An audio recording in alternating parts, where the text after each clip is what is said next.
So welcome. Today we will again have a look at the famous Dunning-Kruger effect.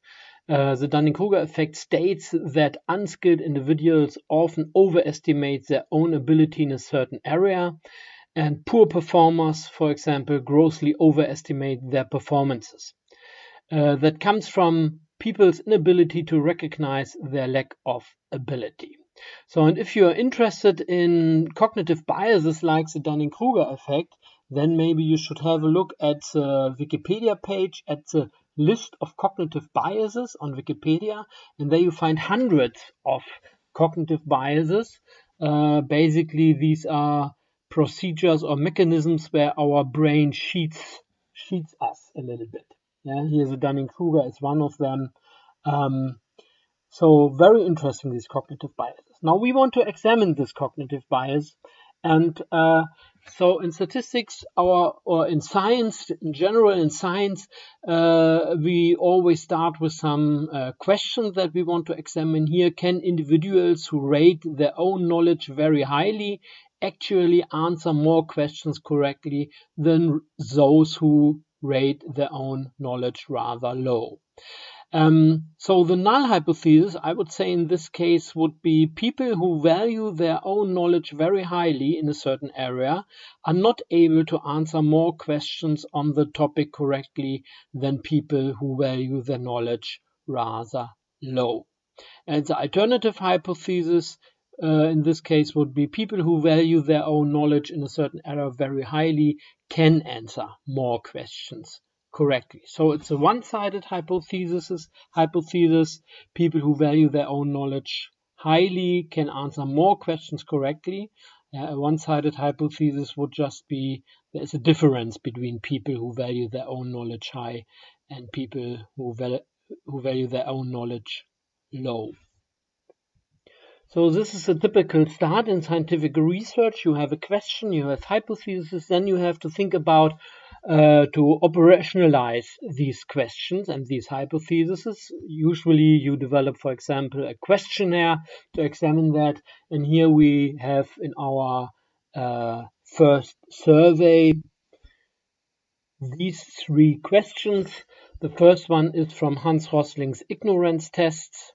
And the correct answer for the first question is A. The second one is about exponential growth, what is sometimes difficult to understand for some people. And that is from Daniel Kahneman's Thinking Slow, Thinking Fast. And the last one, the little riddle about a tennis racket and a ball, is also from Daniel Kahneman, Thinking Slow, Thinking Fast. You may know that Daniel Kahneman is a Nobel Prize won the Nobel Prize for his ideas about behavioral economics. So we have these three questions in our questionnaire and one additional question. How would you rate your general knowledge on a scale from 1 to 4? 4 would be very high. And then we will see, is there a relationship between the number of correct answers and the self-estimation, people's self-assessment regarding their own general knowledge. And this task is very helpful because in this task we can apply all the statistical procedures that the basic statistical procedures that we usually need to evaluate data.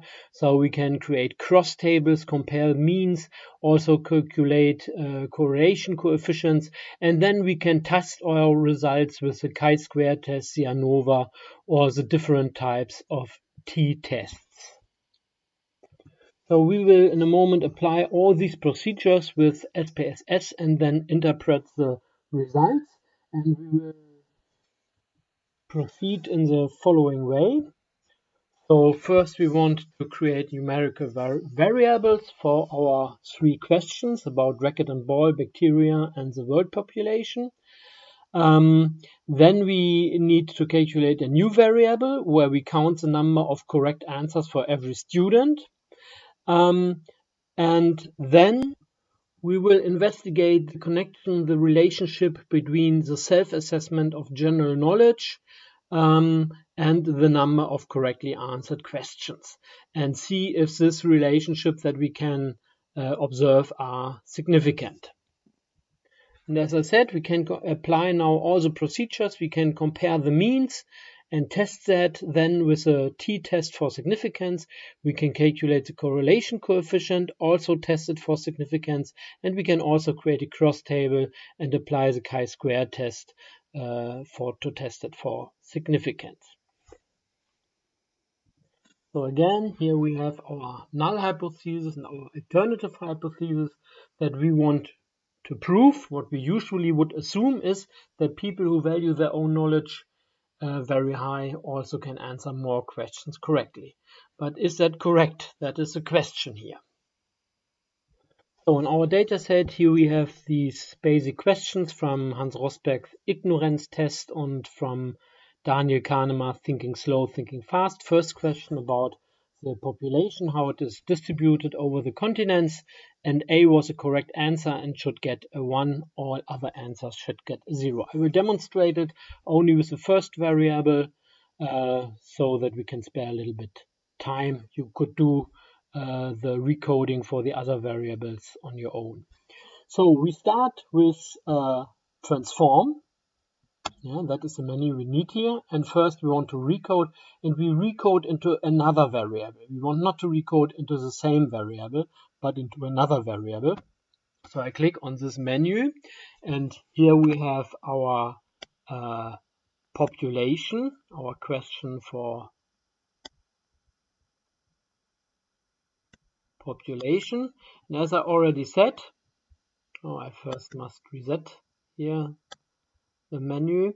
So here we have the population and we put it into the window here. Now we must name, give the new variable a name, and let's say that is population in numbers. Yeah. Or you can also take population 10 because we will only have 1s for the correct answers and 0 for the wrong answers. Don't forget to click on change so that we have here the whole expression. The old variable population should be recoded into a new variable population 10.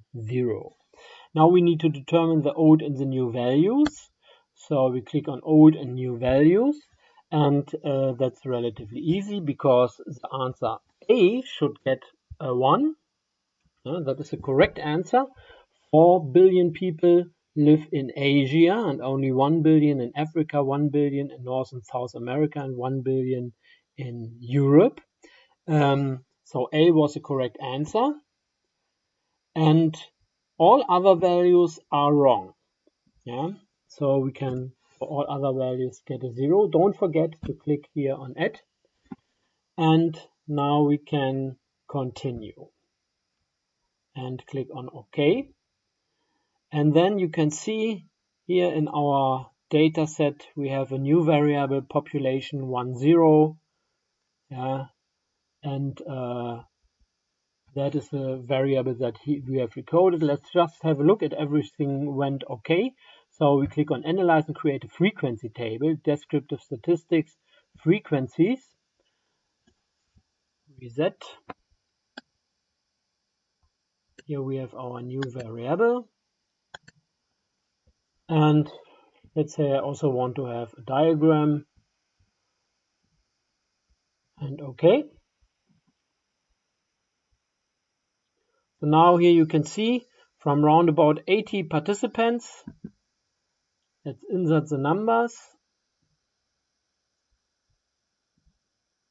So 76 has the wrong answer, 0 points. Only 7 people did get it right. Yeah, so that's a little bit, but it was a tricky question, I have to admit.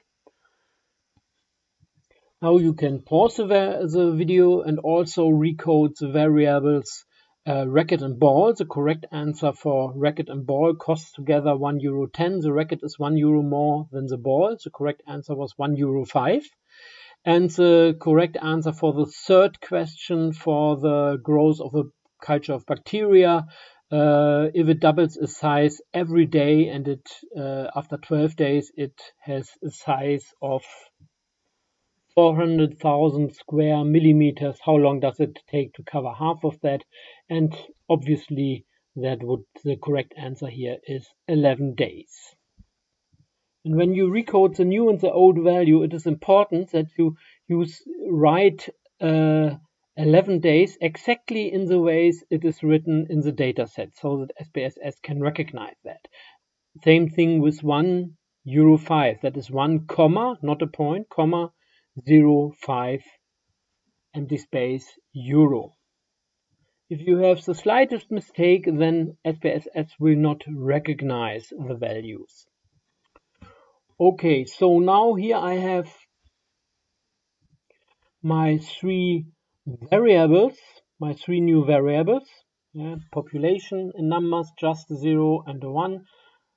Bacteria in numbers, just 0 for correct answers and a 0 for incorrect answers and a 1 for correct answers. Same thing for racket and ball. Now we want to count these numbers together to have for every student the correct number of correctly answered questions. Therefore, we have to click again on transform, and now we need calculate variables. Yeah? And our new variable, which should be let's say knowledge, can also be wisdom or something else, should be the sum of all these three variables: population in numbers, bacteria in numbers, and racquetball in numbers. So I click on population plus bacteria plus racket and ball. And now sorry. I should also invert the variables. Population plus bacteria plus racket and ball. Okay, now I click on OK. And let's have a look into the data set. Here you see we have our new variable knowledge. Let's again create a frequency table of this variable so that we see if everything went wrong. We should have values now between 0 for those who didn't answer any questions correctly and 3 for those who answered every question correctly. So I take knowledge and OK. And here we have our diagram. Let's insert the data again. Close the editor. And here you see we have 52 students. No, it's 52, it's 32. 32 students who have not any questions, could not answer any question correctly. The highest number. So most have 0 questions answered correctly. We have 25 with 1 correct answer, and we have 24 with 2 correct answers, and only 2 persons in this data set who answered all 3 questions correctly.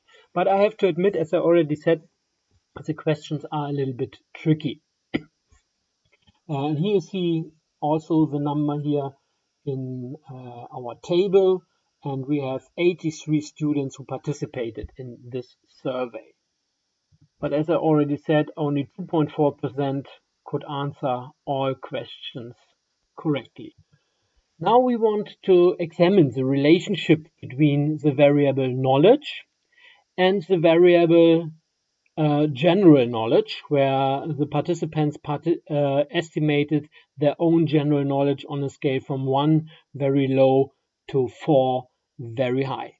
And basically, because we have here 2 times interval scale data, one on a scale between 0 and 3 and one time on a scale between 1 and 4, so we can apply different procedures. Yeah, what usually would first that would come to my mind at least would be to compare the means. So let's say have those who estimated their general knowledge with 0, how many answers did they get right on average? And I can compare that then with the other group, with those who rated their general knowledge with 1, with 2, with 3, or with 4. So no, did I say 0? There was no 0 in the scale. It was 1, 2, 3, and 4. So basically, I divide my sample into 4 groups, 1, 2, 3, and 4, and then I compare the averages of these groups. And basically, what our alternative hypothesis is that those who rated their general knowledge higher also could answer more questions correctly. Yeah? Let's see if we can prove that. So to compare the means, we go on Analyze, Compare Means, and now we have four different groups. Yeah? The variable to categorize to split our sample is the variable general knowledge. So more than two groups means we need to do the one-factor variance analysis.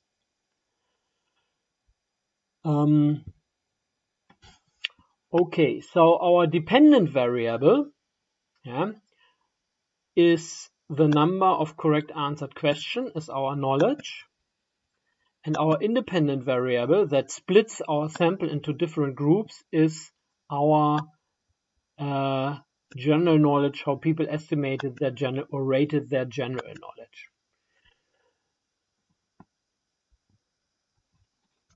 So the null hypothesis for the ANOVA is always that there are no differences in the mean of all these groups. Yeah, or in a mathematical way, H0 mu is a Greek letter mu, means the averages of all groups are equal. And the research hypothesis is always that the means are not equal. Yeah, if it is a both, in this case, it is a both-sided hypothesis. So there is a difference, but you will not exactly know where the difference between which groups you will have the difference, and therefore we need to apply the ad hoc test. So we click on post hoc. Here we can use the Sheffield or the Bonferroni. These are all different post hoc tests. I don't know all of them, but you can always take, I think, Bonferroni or Sheffield. They are very robust. So click on continue. Let's have a look at the options. In the options, we want to have the descriptive statistics. We want to have all the averages. We also want to have the test for homogeneity of variances. That basically mean this test is the Levene test for homogeneity of variances. And this test, the null hypothesis of this test is that all variances of all four groups, those who voted in the general knowledge 1, those with a 2, those with a 3, those with a 4, in all four groups we have the same variance. And that is a prerequisite for ANOVA. So we need to test that. If we have not the same variance in all groups, then we need to interpret the Welch test. So we also will apply the Welch test. And we also want to have a diagram of the averages. So let's click on OK and OK. So, and then let's have a look at the results. So the first step here, you see our four groups. Yeah, that's the general knowledge on the scale from 1 to 4. And here you see the averages. And what we already can see is that those who voted, who rated their own knowledge with a 4, have a very relatively low average of correctly answered questions. They have just answered 0.75 questions correctly. So that is much less than that you would assume from people who think that they know a lot. The best value we have here, those who rated their general knowledge with 1, they have on average 1.3 questions answered correctly. Now, the question is, are these differences really significant? Because they are not so high, these differences. Yeah? Are they significant? And what you can see here, in our ANOVA, is a value of 0.93. And as I already said, the null hypothesis is all means are equal. And obviously, the differences are not big enough to be significant. Yeah. We have only 80 persons here in this data set. If we had, let's say, 200 persons, then I think that would already be significant. As I already said, big differences are sometimes not significant if you have small samples, but small differences can become significant with big samples. Yeah, so the bigger the sample, the more evidence, obviously, you have. Okay, but we should also interpret the test for homogeneity of variances, the Levene statistics. And as I already said, that is a prerequisite of the ANOVA. So only if the variances are the same in all four groups, in these four groups, only then we can apply the ANOVA. And what you see here, the null hypothesis of the Levene test is all variances are the same, but the value is smaller than 0.05. So obviously we can refute the null hypothesis and we must assume that the variances are different. So we cannot apply the ANOVA. We must apply the Welch test. Yeah? And here the Welch test has a value of 0.66. It's a better value than here in the ANOVA, but still it's not significant. So still we don't have enough evidence to refute the null hypothesis that those who rated their general knowledge very high indeed can answer more questions. So again, the null hypothesis, there are no differences in mean. That means that people who value their own knowledge very highly in a certain area are not able to answer more questions on the topic correctly than people who value their knowledge rather low. So we cannot refute this null hypothesis, because we cannot observe any differences, but we have seen the differences that we observed. They're those who rated their general knowledge with 4 had the lowest average. But so far we can say we could not prove with the ANOVA that people who rated their own knowledge high had more questions answered correctly. A little bit confusing with all this null and alternative hypothesizing, I have to admit, also for me. So here we also have the null and the alternative hypothesis of the Levene test. And as I already said, because we had a value of 0.04, here we can refute the null hypothesis that the variances of all groups are equal, and therefore we have to interpret the Welch test.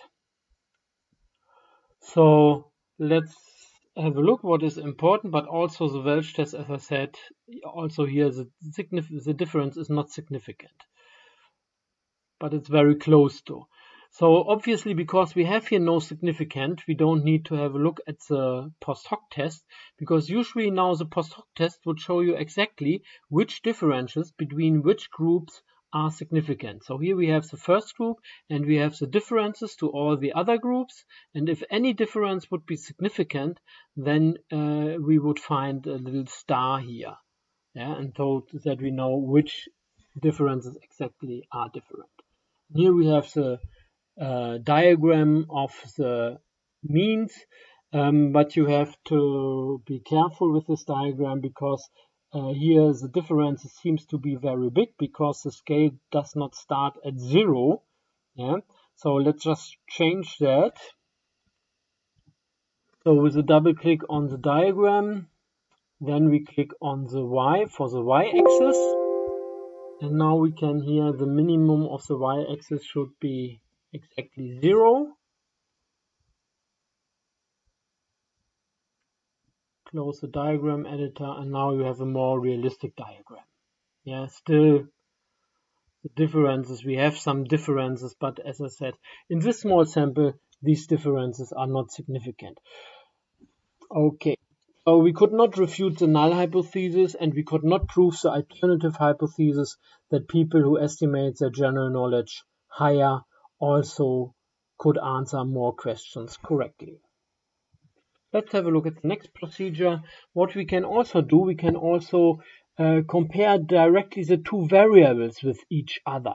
That would then be a paired t-test, or in the German version it's often called a dependent sample t-test. So let's click on Analyze, compare the averages, and here we have the paired t-test.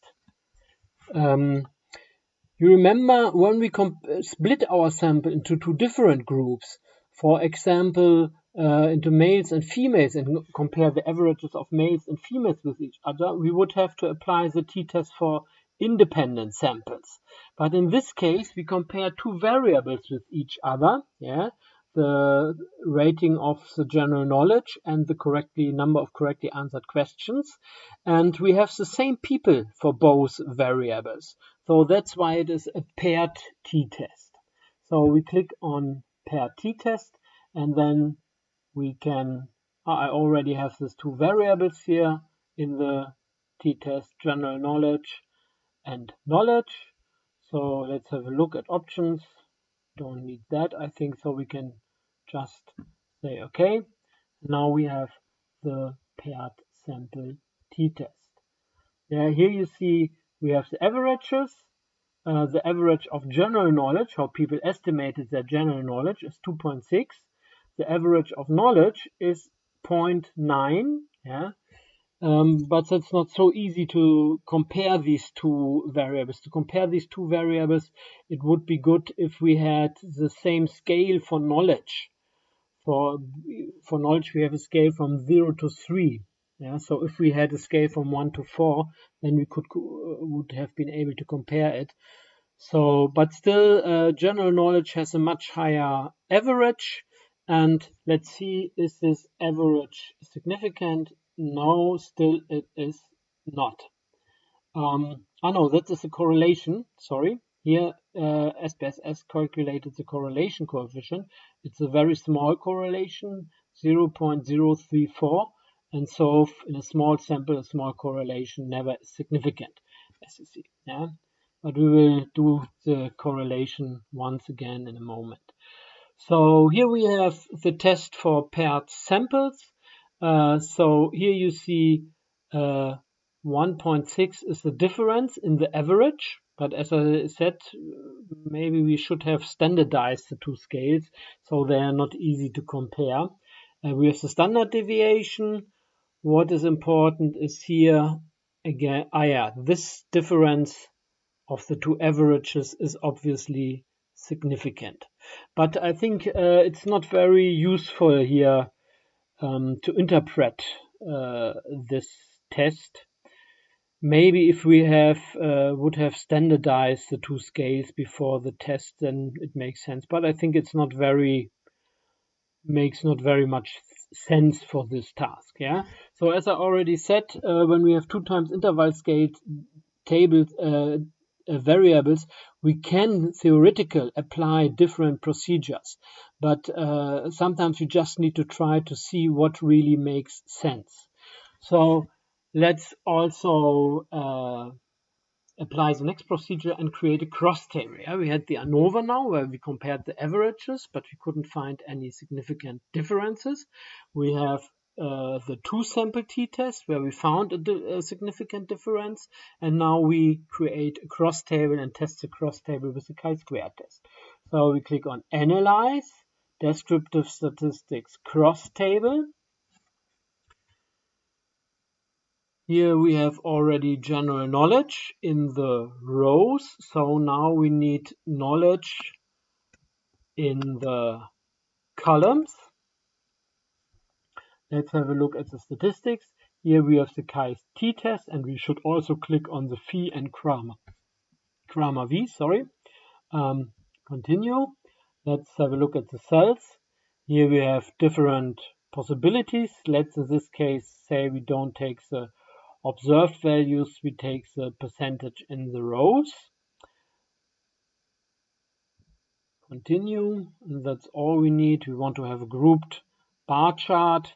So let's click on OK and interpret the results. So here you see again, we have only one missing case here. I think once that is someone who did not rate his general knowledge. We have 82 cases in our analysis. Then here we have the cross table. Those who rated their general knowledge with 1, 66.7 of them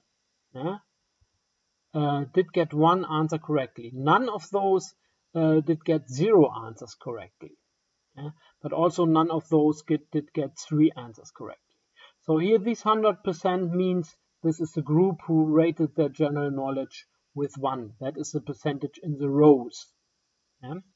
Then we have what is interesting, I think, those who rated their general knowledge with 4.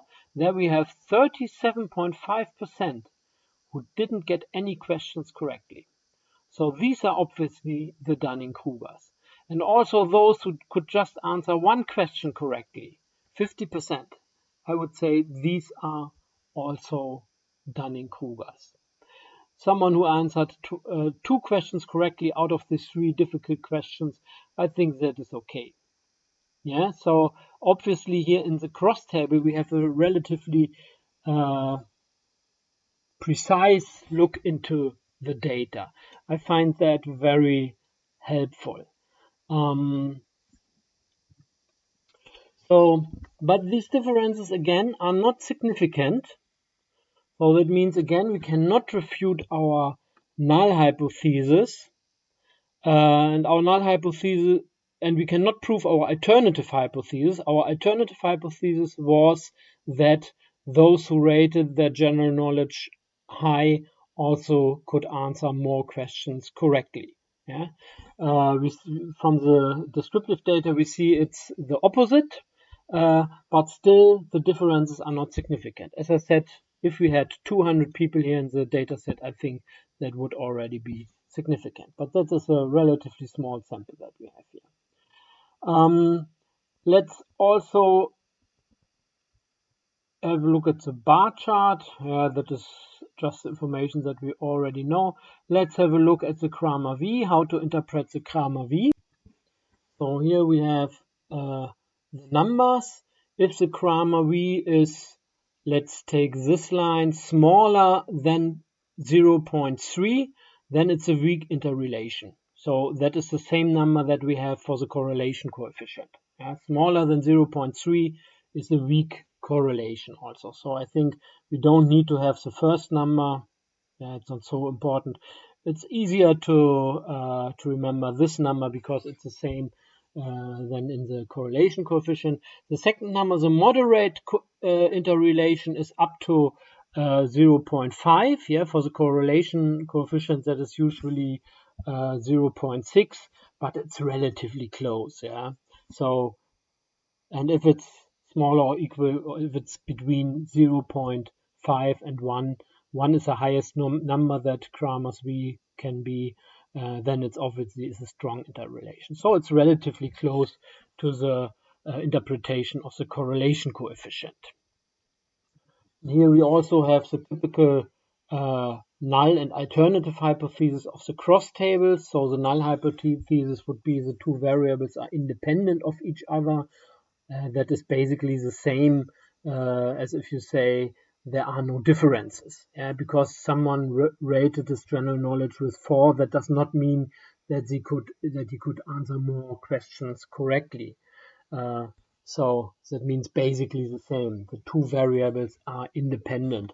How someone rates his general knowledge has no influence on the numbers of correctly answered questions. And the alternative hypothesis, the two variables are interdependent, so there is an influence from the rating of general knowledge to the number of correct answered questions. But obviously that was not the case, or if that the what we could observe was more in the other direction. Those who rated the general knowledge relatively low had on average the most correctly answered questions. So last procedure, we want to calculate and to interpret the correlation coefficient. So again, we click on Analyze, Correlation, bivariate correlation, because we have two variables here. Click on Reset. Then we have general knowledge here, and we have the knowledge here. Don't think that we need anything here with the options.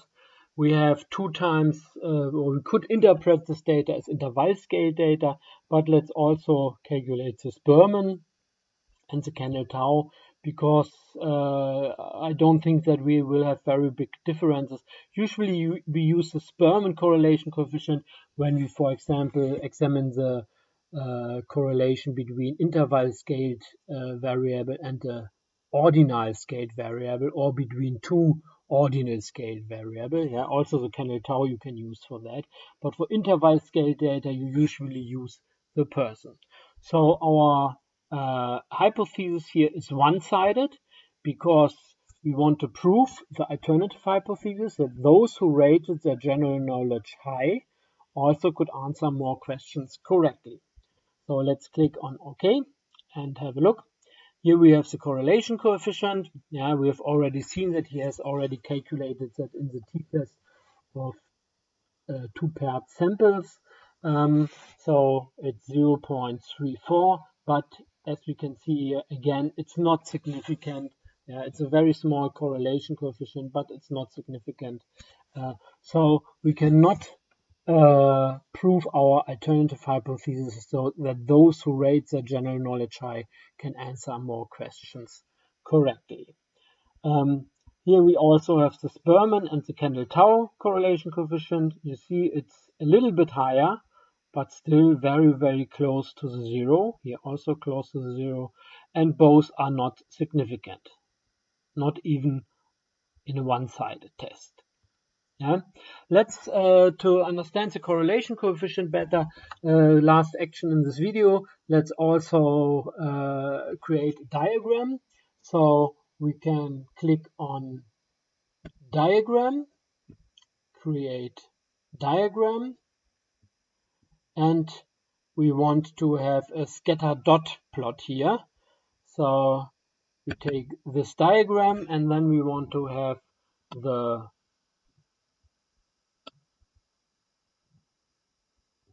general knowledge here on the y-axis and the knowledge on the x-axis. Yeah, but I think it's not so helpful because we have such a small scale, so difficult to interpret, because here this data point means here is a person who rated his who couldn't answer any questions correctly, 0 correctly answered questions, and who rated his general knowledge with 2. Here we have a person who also answered 0 questions correctly and rated his general knowledge with 3. Yeah, and because we have more than one person here, you cannot see how many dots we have because they are exactly lying over each other.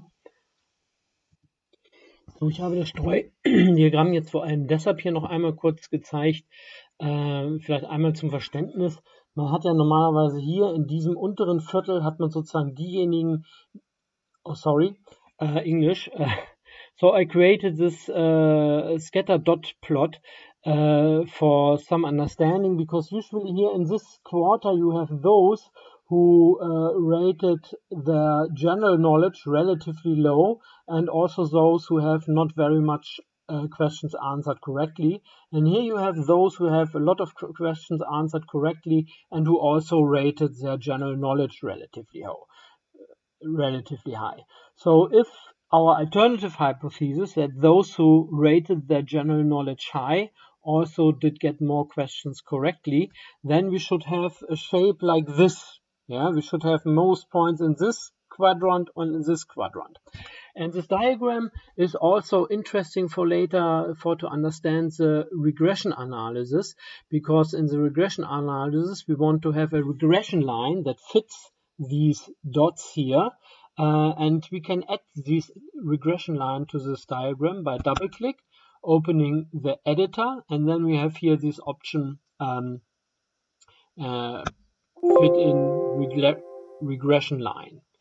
And we also want to have the equation for the regression line. I have to look where can we get the regression equation.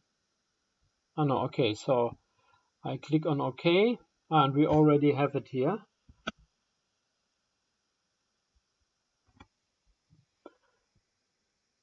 So let's close the diagram editor, and here you have the formula for the regression.